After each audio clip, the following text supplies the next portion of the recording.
Hey everybody, this is Paintball Dad. Thanks for tuning into my channel.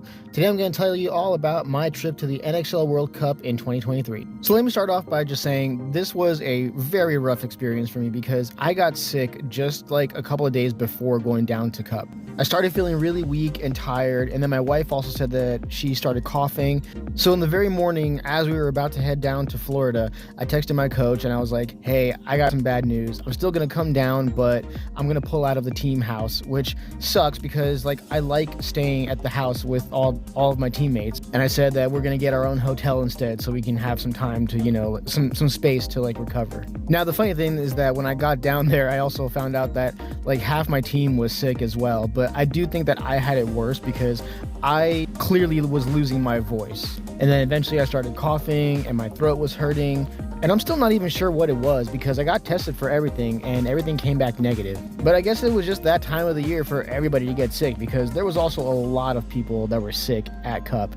But just having that lack of energy really made it tough for me to enjoy being there. And obviously it made it tough for me to play. Luckily, this year I was playing 5-man, so I didn't have to physically push myself as hard. But I was also doing media. I was doing some videos and photography for the D4 line of my team.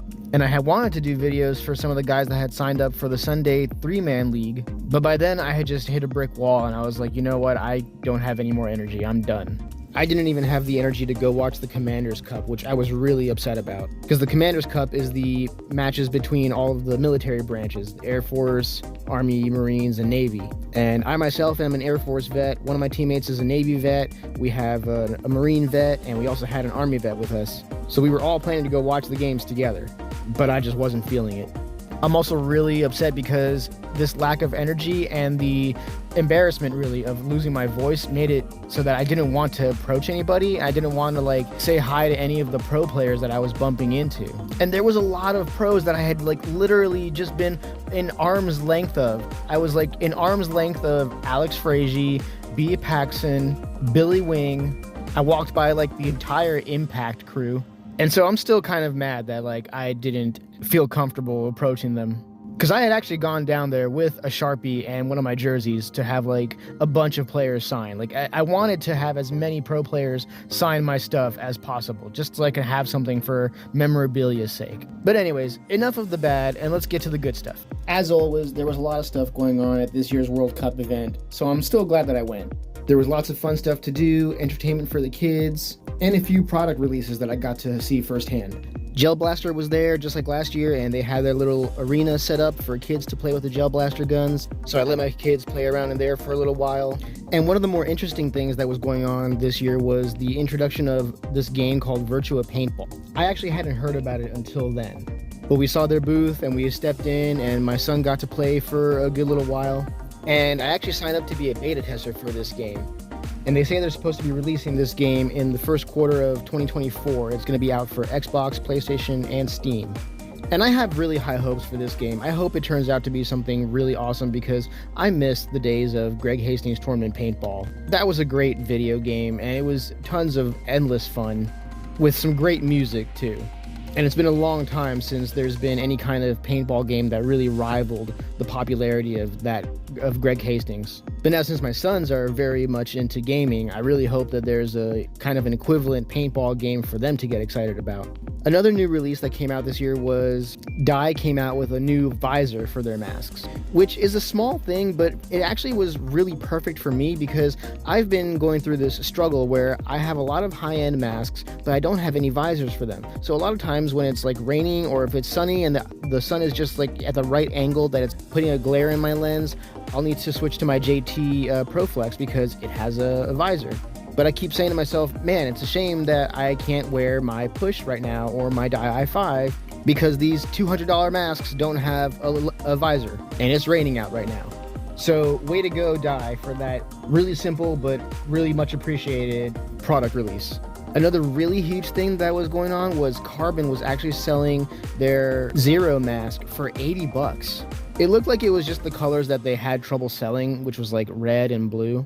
But again, we're talking about like a mask that retails over $200. In hindsight, I should have bought a few of them and maybe sold them to like my friends or something for like even just $100. But I actually did the noble thing, and I messaged my buddies and I showed them pictures like, hey, Carbon's selling these masks for $80, who wants one? And one of my friends actually said yes, so I grabbed one for him. I also saw this really cool booth that I don't think was at the last NXL World Cup, and that was the Paintball History Museum. And that was a pretty cool experience for me because I've been playing paintball for a long time. It's been almost 19 years now. So a lot of the stuff that was in this booth was actually stuff that I had firsthand experience with. So it was a little bit like a walk through memory lane for me. And I'm surprised I didn't think about this at the time, but later my wife had said to me, why didn't you buy anything from there? And I was like, you know what? I didn't even think that they would be selling any of those things. I should have asked. So I had a lot of fun going around to all the booths from all the big paintball companies, and a lot of the smaller vendors that were there also had some good stuff too. And now the part that I've been avoiding talking about this entire time is the playing. I was pretty disappointed that none of our lines made it past the prelims this year, but I know that I gave it my all. Even being as sick as I was, I played all the way until my body just could not keep up. I just had to lay down and I was like near the point of vomiting. But I gave it my all. I hit the buzzer on our very first point. I yelled until my voice was near completely gone.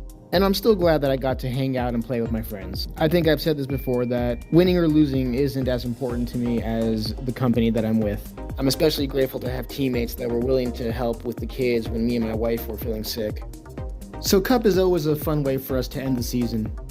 And I highly recommend that if you ever have the chance to go to Cup, even if you don't play, it's still a great experience to just appreciate everything about paintball. To watch the pros, to watch the divisional players, to get the sneak peeks at new product releases. It's really just like one big festival.